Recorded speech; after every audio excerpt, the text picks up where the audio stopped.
Alhamdulillahi Rabbil Alamin. Wassalatu wassalamu ala ashrafil anbiya'i wal mursalin Sayyidina Muhammad wa ala alihi wa ashabihi ajma'in. Allah subhanahu wa ta'ala fil Qur'anil Karim, a'udzu billahi minasy syaithanir rajim. Walaqad karramna bani Adam wa hamalnahum fil barri wal bahr wa razaqnahum minat thayyibati wa faddalnahum ala katsirin mimman khalaqna tafdila. Sadaqallahul azim. Amma ba'd. Para jamaah sekalian rahimakumullah, para pendengar di FM dimanapun berada, alhamdulillah dengan nikmat Allah dan karunia-Nya kita bersama-sama bisa berhadir di masjid kita, salat berjamaah.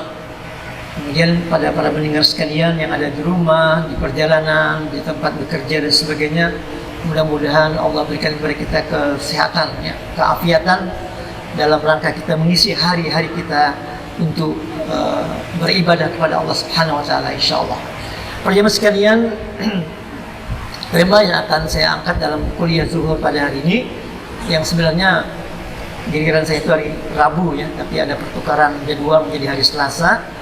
Alhamdulillah, temanya ada tentang membangun potensi kita manusia Manusia punya potensi Potensi artinya satu bentuk peluang peluang sesuatu untuk kemana arahnya gitu. Misalnya potensi listrik ada positif negatif, positif negatif. Kemudian manusia punya potensi untuk baik jahat gitu, beriman atau kafir dan seterusnya. Itu potensi yang mungkin terjadi pada kita Namun demikian para jemaah sekalian, kita bicara tentang potensi yang bagaimana yang harusnya kita perkuat dalam diri kita ini. Karena kita ini lahir adalah muslim Rasulullah bersabda dalam sebuah hadis, kullu mauludin yuladu ala fitrah fa abawahu yuhawidanihi aw yunassiranihi aw yumajjisanihi. Setiap kelahiran bayi itu kata Rasulullah adalah fitrah. Fitrah artinya bersaksi bahwa tidak Tuhan yang disembah, Tuhan Allah sebagai Rabbnya. Itu saksi pertama kita di alam ruh dulu.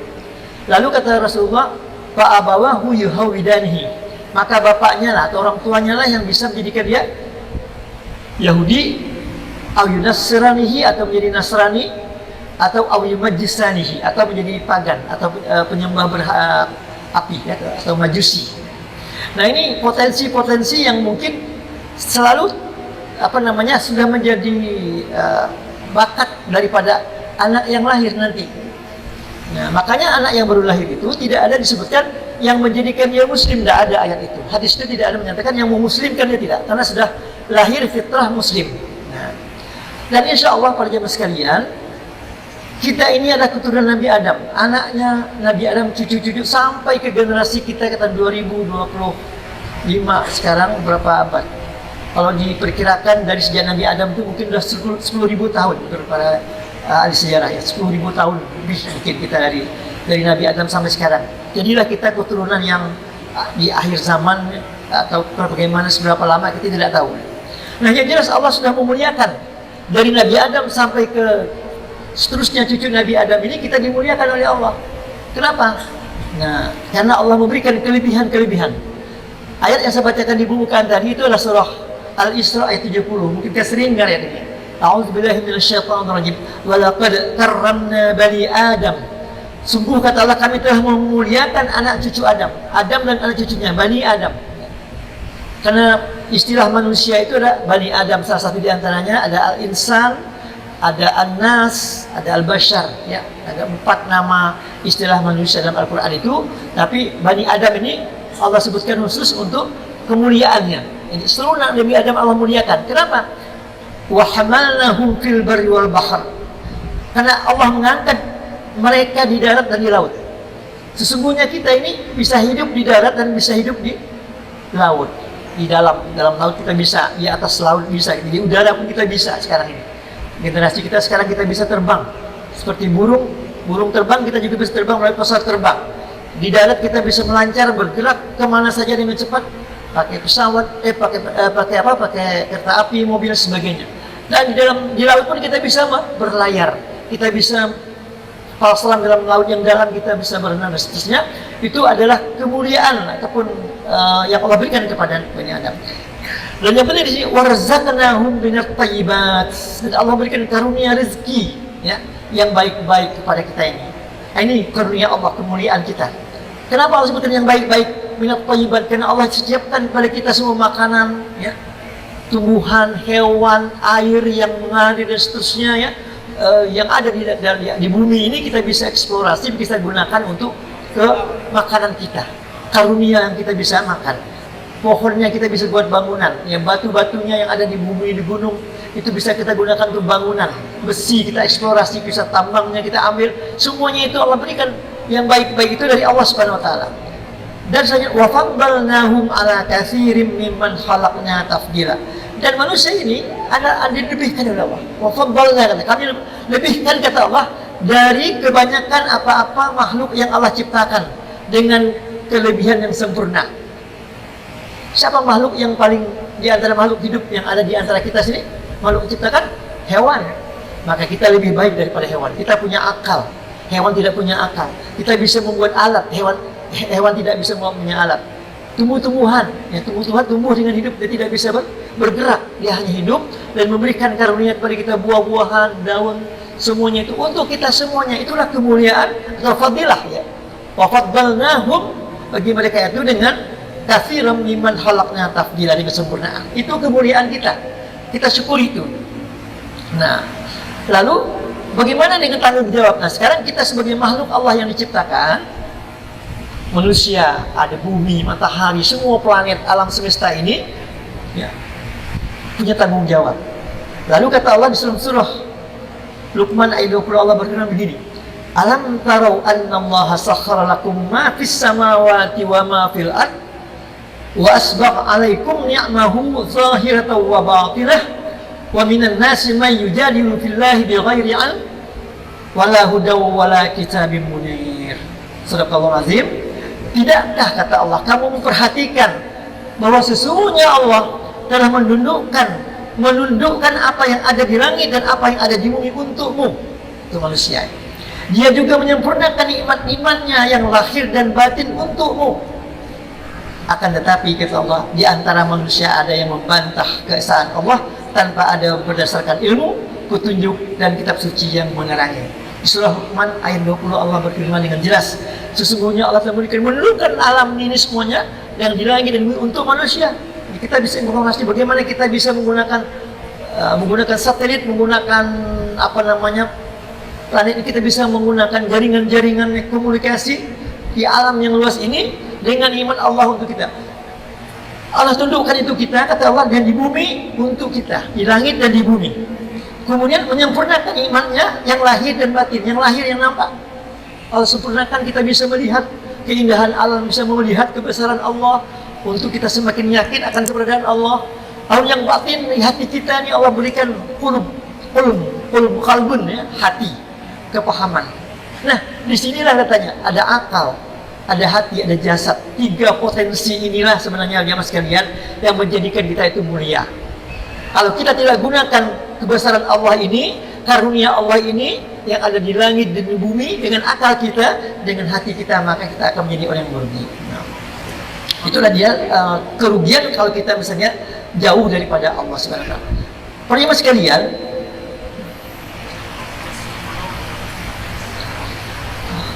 di dalam surah Al-A'raf ayat 79 Allah memberikan warning. Di sini kita, karena waktunya singkat, saya langsung saja kepada potensi kita ini. Bagaimana potensi kita ini nanti yang tadi mempunyai potensi yang baik untuk memahami ilmu pengetahuan, memahami ayat-ayat Allah, memahami bahwa diri kita ini perlu bergerak untuk beribadah kepada Allah, kita perlu sholat, kita perlu jalan, kita perlu bertawaf, kalau kita naik haji, kita sa'i dan seterusnya, itu perlu fisik ya. Pagi kita ke masjid perlu fisik yang sehat dan seterusnya. Itu Allah kurniakan kepada kita untuk kita gunakan sebaik-baik. Tapi kalau kita tidak gunakan, kata Allah, mari kita lihat ancaman Allah di seluruh 7179 Al-A'raf 179 ini Allah mau memberikan warning dan ngeri kita. Bukan ngeri, ngeri sekali bahwa kita bisa menjadi nanti berpotensi untuk menjadi penduduk neraka jahanam. Wa na'udzubillahi min zalik. Ayatnya mungkin setengah. A'udzubillahi minasyaitonirrajim. Walaqad zara'na li jahannama katsiran minal jinni wal ins lahum qulubun la yafqahuna biha wa lahum a'yunun la yubsiruna biha wa lahum adhanun la yasma'una biha ulaika kal an'ami bal hum adall ulaika humul ghafilun. Shadaqallahul azim. Walaqad zara'na li jahannama katsiran minal jinni wal ins. Sungguh kata Allah, kami benar-benar telah menciptakan banyak dari kalangan jin dan manusia untuk masuk neraka jahanam karena kesesatan mereka. Masya Allah. Allah mengatakan banyak dari manusia dan jin. Di sini Allah menggunakan kata ins, bukan Bani Adam, ins, manusia dan jin, jenis jin yang akan menjadi isi neraka. Kenapa mereka masuk neraka jahanam? Berpotensi untuk menjadi bahan api neraka jahanam karena lahum qulubun la yafqahuna biha, karena mereka punya hati tidak digunakan untuk memahami ayat-ayat yang tadi, yang sudah Allah berikan karunia tadi bahwa Allah di langit bumi ya, yang batin bukan yang zahir itu untuk kemuliaan mereka, tapi tidak digunakan. Dia tidak paham tentang apa itu penciptaan langit dan bumi, bahwa Allah yang menciptakan. Dia tidak paham ayat-ayat Allah yang ada di langit, di bumi, dan ada ayat al-kauniyah maupun kauniyah maupun kauliyah yang di Quran. Tidak digunakan hatinya. Mereka itu menjadi potensi untuk menjadi api, bahan apa. Dan juga walahum ayunun ya, mata. Mereka punya mata la yubsiruna biha, tidak digunakan untuk melihat ayat Allah. Walahum azanun la yasma'una biha. Mereka punya kuping, telinga, tidak digunakan untuk mendengar ayat Allah. 3 potensi ini ya. Potensi hati untuk dekat kepada Allah, untuk mengenal, memahami ayat-ayat Allah, pun si mata untuk memandang alam semesta, keindahan alam yang ciptaan Allah ini dan karunia Allah, dan pun telinga, kuping kita dengarkan, tidak mau mendengar ayat-ayat Allah, tidak mendengar tausiah-tausiah tentang pelajaran agama, pelajaran akhlak dan sebagainya dari yang memberikan tausiah itu. Ya setelah semuanya ulaika kal an'am. Kalau sudah demikian, hatinya tertutup, matanya tertutup, telinganya tertutup, maka ulaika kal an'am bal hum adall. Mereka seperti binatang ternak, turun posisinya menjadi binatang ternak, bahkan lebih sesat lagi kata Allah. Bal hum adall. Kenapa? Ulaika humul ghafilun. Mereka itu ghaflah, orang-orang yang lalai terhadap peringatan Allah, lalai terhadap ayat Allah. Inilah permasalahan kita misalnya tiap hari mendengarkan tausiah, sering mendengarkan ceramah-ceramah agama, sering kita mengerjakan taklim yang memberikan pencerahan kepada kita, pemahaman hati kita jaga, mata kita jaga, pendengaran kita jaga. Dari sumber-sumber inilah terjadi tadi penyalahgunaan, kelalaian. Media sosial sekali lagi berulang-ulang kita dengarkan, sekarang kita bahas. Media sosial banyak sekali menghambat kita untuk melihat ayat-ayat Allah, untuk memahami ayat Allah. Kita banyak larut dengan hal-hal yang menjauhkan kita dari ini tadi. Nah, dari petunjuk Allah. Maka karunia Allah yang besar tadi mudah-mudahan tidak menjadikan kita tersesat jauh. Nah, kemudian Allah berfirman lagi dalam surah Al-Ahzab ayat 72 tentang tanggung jawab kita. Auzubillahi minasyaitonirrajim. Ini ayat terakhir terakhir ini ya. Inna aradna al-amanata 'alas samawati wal ardi wal jibali fa abaina an yahmilnaha wa ashfaqna minha wa hamalaha al-insan innahu kana zaluman jahula. Sesungguhnya kata Allah, kami telah menawarkan amanah. Inna aradna al-amanah ya, alas samawati wal ard, pada langit dan bumi, wal jibal, dan gunung-gunung. Fa abaina an tahmilnaha, mereka itu semuanya enggan untuk memikul amanah itu. Allah memberikan amanah dan mereka khawatir tidak akannya.